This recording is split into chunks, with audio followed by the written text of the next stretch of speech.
உண்மை செய்தியை விட பொய் செய்தி வதந்திகள் தான் ரொம்ப அதிகமா ஸ்ப்ரெட் ஆகுது. அடுத்தது அமைச்சர் அப்படிங்கிற ஒரு லைன் எடுத்துக்கலாம். நான் ஏத்துக்க மாட்டேன். பொய்யை விட உண்மை நடந்து வந்துச்சுன்னா பொய் பறந்து போயிடுது. எனக்கு இறைவன் கடவுள் நம்பிக்கை சுத்தமா கிடையாது. நான் வந்து எந்த கோயிலுக்கும் அதெல்லாம் சாமி கும்பிட்றதுலாம் போக மாட்டேன்.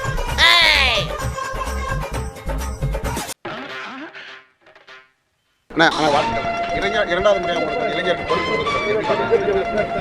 இன்னைக்கு இரண்டாவது முறையாக இளைஞர். அப்படியா? நன்றி. எனக்கு தெரியாது, இப்பதான் நீங்க சொல்லி எனக்கு தெரியும்.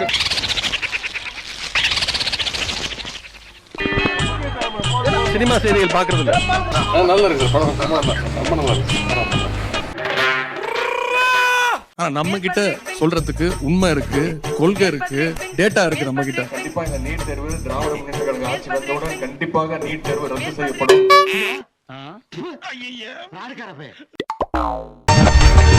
சங்கிலி பருப்பு காலி அரிப்பு